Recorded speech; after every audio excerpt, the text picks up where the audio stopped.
हर हर महादेव मंडळी, आज आपण मिसळपाव कसं बनवतो याची रेसिपी पाहणार आहोत। अगदी माझी तर फेवरेट रेसिपी आहे।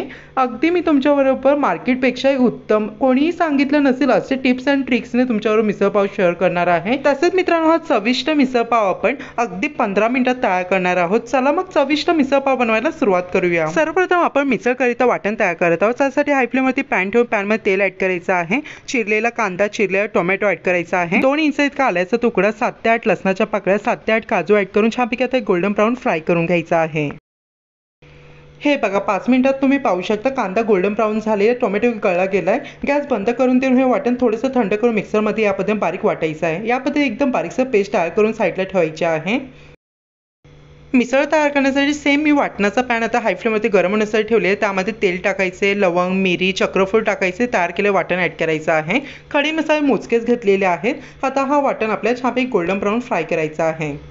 सो मित्रांनो, 3 मिनिटांनंतर पाहू शकता वाटणाचा कलर बघा एकदम मस्त असं लालसर झालेला आहे, चेंज झालेला आहे। यामध्ये आता घरगुती मसाला ऍड करायचा, लाल तिखट, हळदी पावडर, धनिया पावडर आणि एव्हरेस्टचा चिकन मसाला ऍड केलेला आहे। त्याने चव मिसळची एकदम अप्रतिम येते। तुम्ही ऍड करू शकता, नंतर स्किपही करू शकता। सो हे बघा, मसाले छानपैकी परतल्यानंतर यामध्ये आपल्याला 1 वाटी इतके मोड आलेले हिरवे मूग ऍड करायचे आहेत। तुम्ही मूग ऐवजी तिथे मटकी किंवा वाटाणे घेऊ शकता। तसेच चवीनुसार मीठ ऍड केलेलं आहे आणि हे छानपैकी आता आपल्याला मसाल्यांबरोबर मिक्स आउट करून द्यायचं आहे।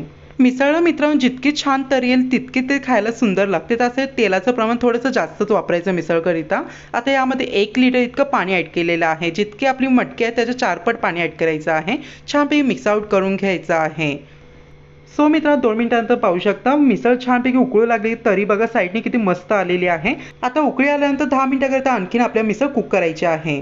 सो मित्रांनो, आणखीन 10 मिनिटांनंतर पाहू शकता हे बघा मिसळ आपली मस्त अशी कुक झालेली आहे। तसे मी तुम्हाला मूग इथे मॅश करून देखील दाखवणार आहे। हे बघा, तुम्ही या पद्धतीने चेक करू शकता मूग बघा एकदम मस्त असं मॅश होत आहे। आता मिसळ आपली रेडी आहे। सगळ्या छोटी बारीक चिरलेली कोथिंबीर या पद्धतीने ऍड करायची आहे। छानपैकी मिक्स आउट करून देऊन गॅस आता आपल्याला बंद करून द्यायचे आहे। पाहिलं ना, अगदी 10 मिनिटात मिसळ तयार झालेली आहे। आहा हा, संपूर्ण घरामध्ये अगदी मिसळचा सुगंध सुटलेला आहे। तसे मिसळची तरी बघा अगदी चेरी ऑन द केक आलेली आहे। चला मिसळ आता सर्व करून दाखवणार आहे।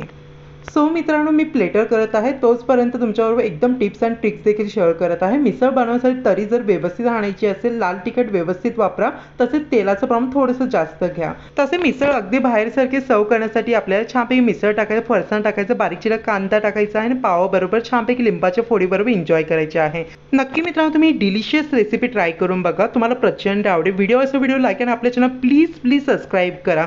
चला पुन्हा भेटूया। हर हर महादेव।